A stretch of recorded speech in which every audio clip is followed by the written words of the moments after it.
The security guard's smirk vanished when he saw the name on the ID card. "You're Mr. Parker?" His face drained of color as he realized his mistake.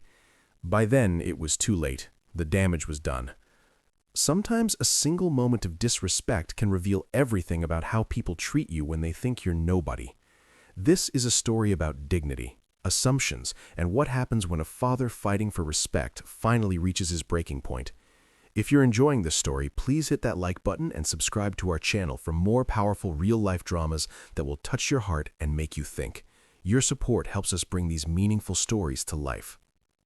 Rain pounded against Jack Parker's weathered Toyota as he pulled up to the imposing gates of Oakwood Heights, the luxury villa complex he now called home. His 8-year-old daughter Lily dozed in the back seat, exhausted after her hospital visit. The wipers fought a losing battle against the downpour as Jack lowered his window to speak with the security guard. "Good evening.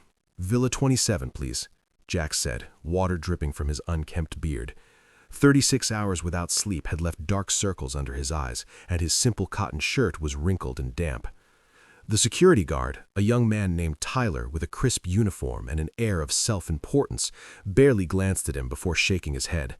"Service entrance is around the back. Deliveries and staff only through there." "I'm not staff. I live here. Villa 27, Jack repeated, his patience thin but voice steady, conscious of his sleeping daughter. Tyler looked at the modest car, then at Jack's disheveled appearance and snorted. "Right, and I'm the president. Look, I don't have time for jokes. The residents here don't look like—" He gestured vaguely at Jack. "This. Move along before I call for backup." Jack closed his eyes briefly, summoning the last reserves of his composure. "My daughter is sick. We're coming from the hospital. Please check your resident list. Jack Parker, Villa 27. "Listen, buddy." Tyler leaned closer, his voice dripping with condescension. "I know every resident in this complex, and there's no way someone like you owns a villa here. Now back up before I report you for harassment." Behind Jack, a line of luxury cars had formed. Horns began to blare. In the back seat, Lily stirred, her small face contorting in discomfort. "Daddy, are we home?" she mumbled, her voice weak from the fever that had kept them in the hospital for days. "Soon, sweetheart, soon," Jack promised, his heart breaking at his inability to provide immediate comfort to his child. He turned back to the guard, desperation creeping into his voice. "Please, just call the manager. My daughter needs to rest." "Sir, move your vehicle now or I'll have it towed," Tyler threatened, gesturing to another guard to approach. Several other security team members had gathered, watching the confrontation with amused expressions. Something snapped inside Jack. The exhaustion, worry, and now this humiliation in front of his daughter, it was too much. He reached into his glove compartment and pulled out his wallet, extracting not just his ID, but a business card. He handed both to the guard. "Call that number, now." Tyler rolled his eyes but took the items. His expression shifted as he read the ID in the business card. The color drained from his face. "You're Mr. Parker? The new owner of Oakwood Heights Properties?" Jack didn't answer. He didn't need to. 3 months ago, his software security company had been acquired by a multinational corporation for a sum that had changed his life overnight. The first thing he'd done was purchase a home in this exclusive community, seeking safety and comfort for Lily after years of struggling as a single father in a cramped apartment. I didn't recognize you, sir," Tyler stammered, suddenly obsequious. "The gates will open right away." "No," said Jack quietly. "First, call your supervisor and the property manager. I want everyone here in 5 minutes." As Tyler frantically made calls, Jack turned to check on Lily, who had fallen back asleep.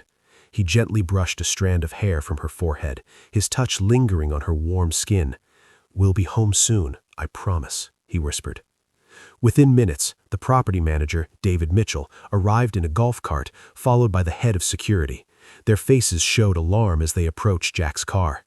"Mr. Parker, what seems to be the problem?" asked David, his voice professionally concerned, but eyes darting nervously between Jack and the guards. "The problem," Jack said, his voice now steel-edged but controlled, is that I was just denied entry to my own home because I don't look wealthy enough. Because after sitting with my daughter in a hospital for 2 days, I don't meet your staff's standards for who deserves respect? David began to apologize profusely, but Jack held up a hand to silence him. I don't want apologies. I want action. I want the entire security team replaced by tomorrow morning. Every single person who stood here and watched this happen without intervening. Sir, that's nearly 20 staff members, the head of security protested. It would be impossible to. I didn't ask if it was possible. I said, do it. Jack's voice remained quiet, but carried an authority that brooked no argument. And David, I want a residents' meeting called for tomorrow evening. This isn't just about security. This is about the culture of this place. As the gates finally opened and Jack drove through, he caught sight of Tyler's shocked face in his rearview mirror. The young guard's expression would normally have given him satisfaction, but Jack felt only a deep weariness. This wasn't how he had imagined his new beginning. The sprawling villa that greeted them seemed almost mockingly grand after the humiliation at the gate. As Jack carried his sleeping daughter inside, he wondered if he had made a mistake in moving here. Money, he was learning, could buy a beautiful home, but not necessarily a sense of belonging. The villa's marble foyer echoed with their footsteps as Jack carried Lily through the still unfamiliar space. Despite having lived here for 3 weeks, the place didn't yet feel like home. Boxes remained unpacked. Furniture arranged by the interior decorator sat pristine and untouched, and the walls were bare of personal photographs or mementos. He had been so focused on providing Lily with material security that he hadn't had time to create the warmth of a true home. He climbed the sweeping staircase to Lily's bedroom, a princess-themed space that had delighted her when they first moved in.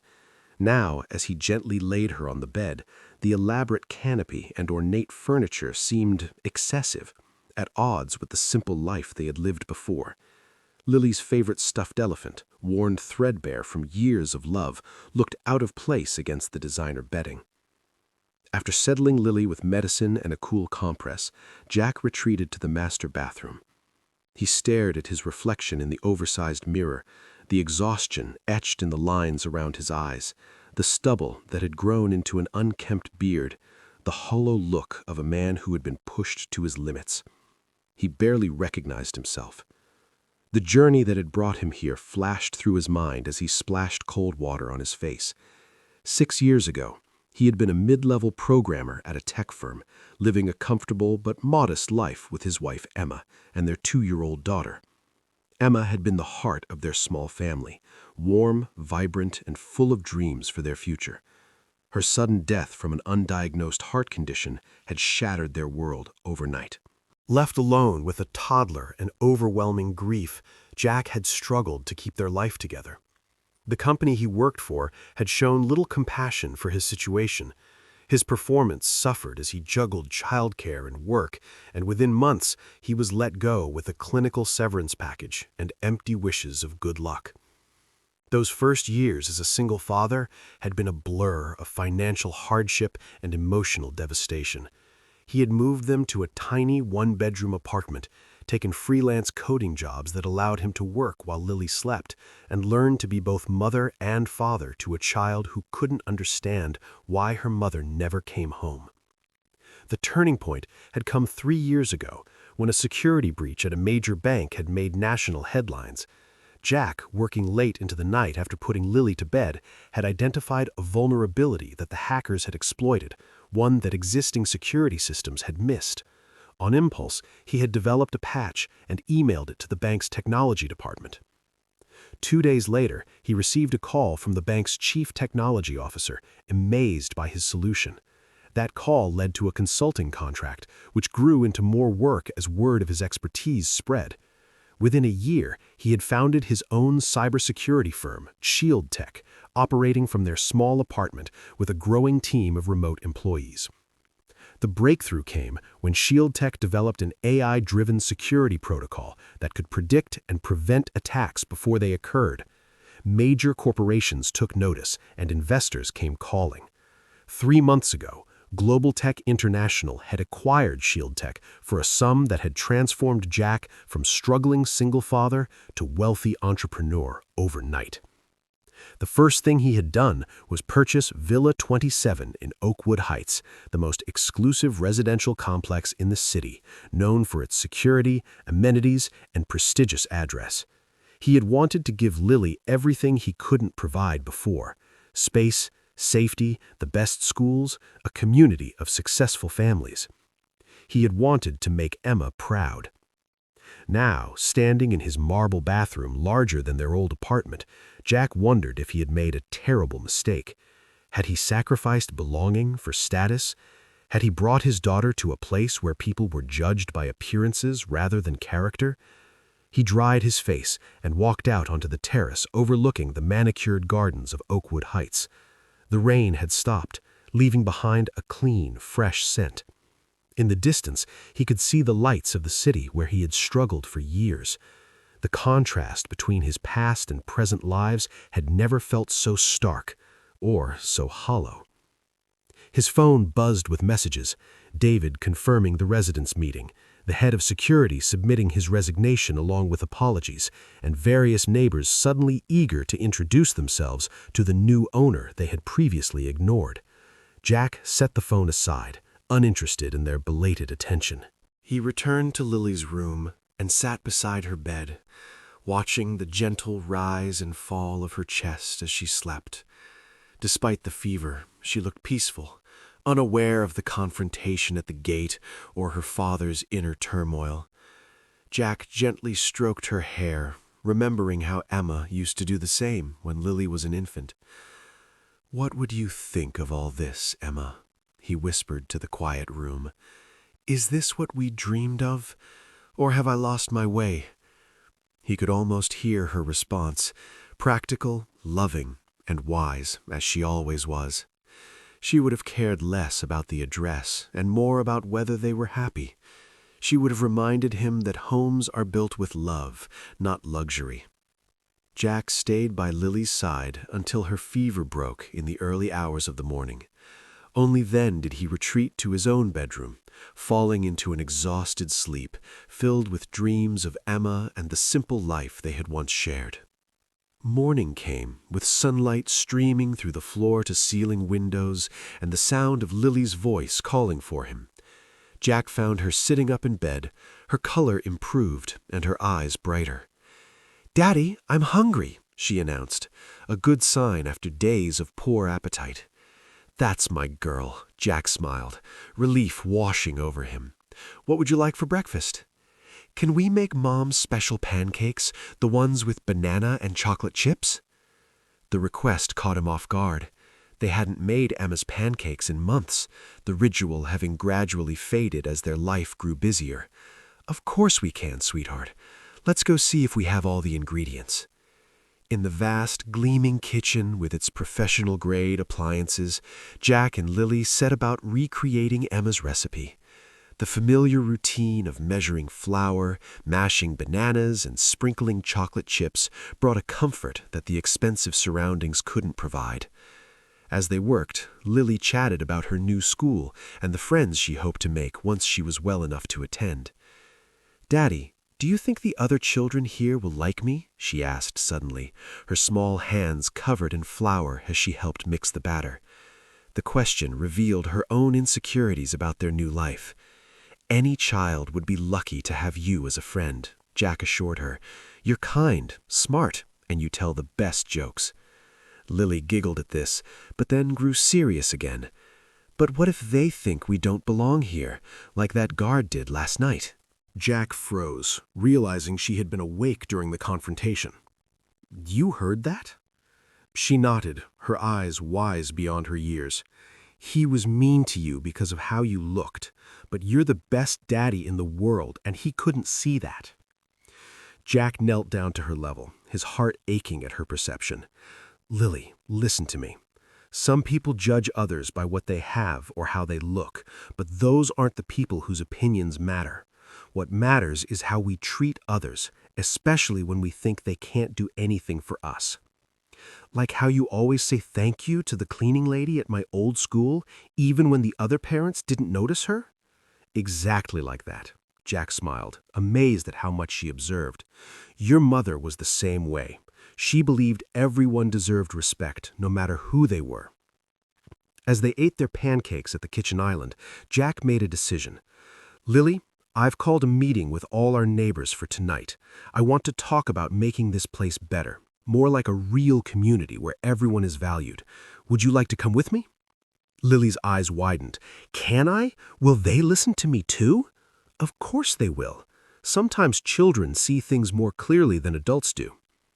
Throughout the day, Jack received calls and messages from the property management. The head of security had indeed resigned, taking responsibility for his team's behavior. David had arranged for the residents' meeting at the community hall that evening. Several security companies had already submitted proposals for taking over the contract, promising better training and a different approach. Jack spent the afternoon preparing for the meeting, not with PowerPoint presentations or formal speeches, but by reflecting on what kind of community he wanted for his daughter. He thought about their old neighborhood, less affluent but warm, where neighbors looked out for each other and Lily had played freely with children from diverse backgrounds. By evening, Lily's energy had returned enough for her to dress herself in her favorite blue dress with stars on it, a gift from Emma on her last birthday. Jack chose to dress simply in jeans and a clean button-down shirt, comfortable in his own skin and unconcerned with impressions. The community hall was packed when they arrived. Nearly all 50 villa owners had come, curious about the new resident who had fired the entire security team in one stroke. Whispers followed Jack and Lily as they walked to the front of the room, some respectful, others skeptical. David Mitchell introduced Jack with nervous deference, clearly still worried about repercussions from the previous night's incident. Ladies and gentlemen, I present Mr. Jack Parker, owner of Villa 27 and the recent acquirer of Shield Tech Technologies.